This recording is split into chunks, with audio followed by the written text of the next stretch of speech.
Nice fish, Barb. It's been a hard-fought battle of will, but Bass and Gal took it home for us. Bass and Gal, thank you so much for checking out the channel. We'll jump right into the video. Bends and Beasts, baby. Hey everybody, it's Bass and Gal Barbara, and I hope that you're catching them. I hope that you're doing well and staying healthy and safe. So far, so good here in Kentucky. We are headed to Barren River Lake in Kentucky. This is actually our first club tournament with our local club. You know, we haven't seen these guys since our last tournament at the end of October, no, the beginning of October last year. So I'm definitely excited to see everybody. As far as the fishing, we know that it's going to be a grind. The water temperatures are already up, and we, you know, for the weather forecast, it's actually going to be close to 90 degrees all 3 days. Bluebird skies, winds light and variable. And do you know that that's pretty much in the middle of the summer the worst that you could expect. So we know it's going to be a grind. We kind of have a game plan going, and know a couple of adjustments that we possibly could make if we need to. So hopefully it works out. And you know, don't go ahead and hit the like button. Wait for the whole video. And if you like the video, please consider giving me a thumbs up and subscribing to the channel for future videos. And let's see what we can do. Again, I hope everybody's catching them and that you're doing well.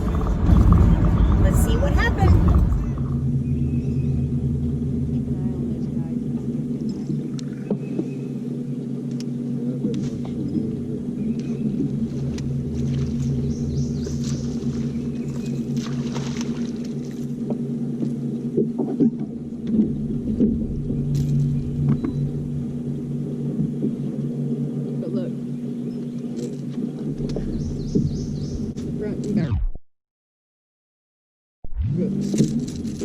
Right off the bank.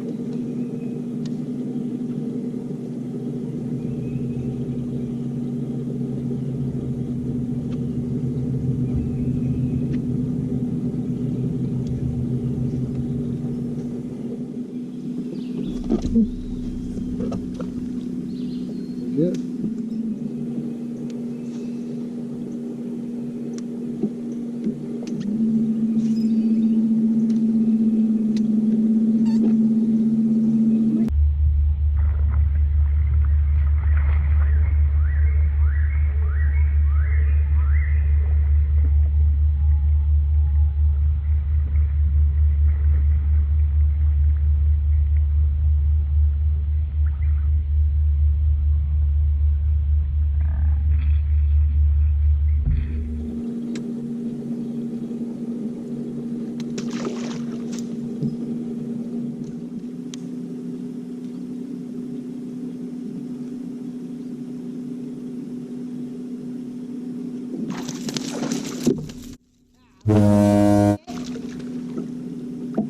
Catfish. Yeah, get them pliers. Right by the boat. At least it's a little one. Ah, shut up. You hiss at me. Okay, so this is the point of the day that things start to unravel. The catfish isn't allowed in the boat. I'm pretty serious about that, actually. So Dad is going to take the pliers to release the catfish at the side of the boat. But the crankbait actually has his mouth pinned shut. So when Dad's doing the side of the boat release, the catfish ended up flopping and the pliers ended up cutting one of the treble hooks. And I have a really hard time changing out treble hooks. And so instead of taking the time to do that, even if it took me a half hour to do it, I ended up changing crankbaits to a similar color. And it did have better hooks on it, but it was a smaller crankbait. And you can see what happens.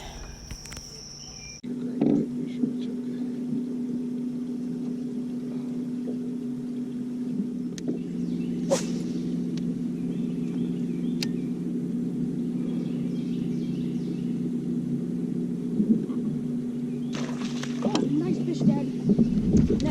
Oh, God, Dad.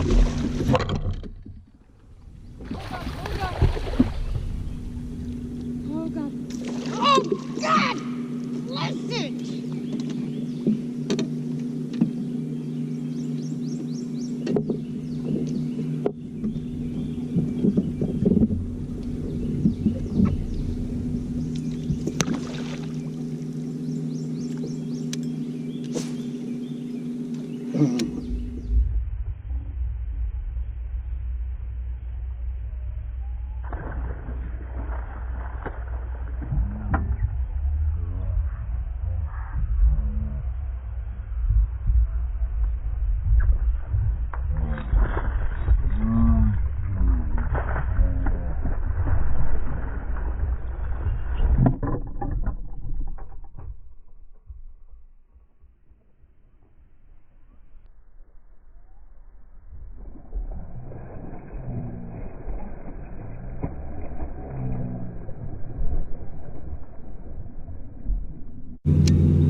Yeah, it wouldn't. If you had everything you've lost on a crankbait, you wouldn't need a fit fish.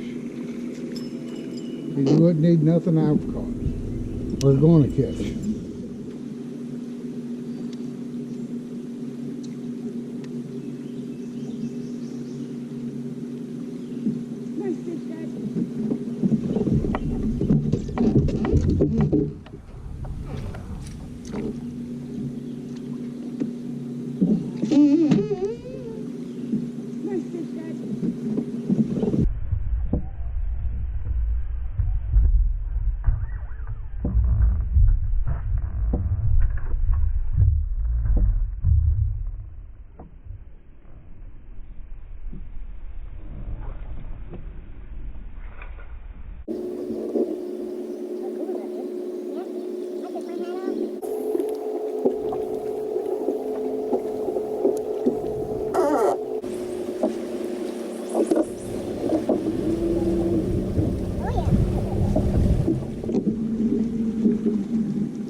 well, that is all she wrote.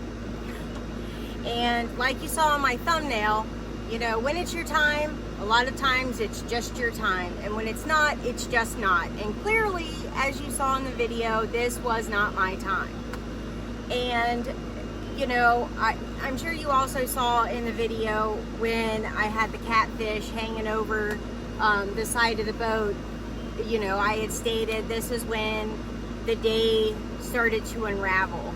And at that pivotal moment, you know, I made the choice, because that treble hook was broken, I made the choice to go to a similar crankbait. It was almost the same identical color. It was just a tad bit smaller. It had good hooks on it. They were just smaller because it was a smaller crankbait. And did that make a difference with me losing those fish? Maybe not. I don't know. I think it probably did. It's so easy for those bigger fish to throw smaller hooks and smaller crankbaits. That's one of the, you know, disadvantages of throwing treble hooks, is you're going to lose more fish than when you're throwing a single hook. And the reason that I didn't change out that treble hook on that specific crankbait is, I'm not gonna lie, that is one of my weaknesses, is I have a really hard time changing out treble hooks. And I don't know why. I don't know if it's a coordination thing. I have one of the best sets of pliers on the fishing market. I have the Runkle pliers that, you know, it does everything. It cuts through braid really well. It has the, you know, the extra lip on the front to help change out treble hooks. But I just have a really hard time doing it. And, you know, it could have cost me. It could have cost me big. And it was just so hot. And the thought of sitting on that carpet and trying to do that in the heat, I was just like, you know what? It can't make that much of a difference. And evidently it probably did. So that night in the hotel, I did change out the treble hooks. It took me quite a while. Dad had to help. And we were in air conditioning, so I was a little bit more patient. But then the next day I didn't get as many of the big bites that I needed. So lesson learned, you know, I definitely learned something. But that one's in the books, letting it go. You know, I have another tournament coming up, gonna focus on that one, and just take note of this tournament at Barren River. So I hope you guys are catching them, and I will see you at the next one. If you like the video, please give it a thumbs up and consider subscribing to the channel for future videos. Catch you guys later.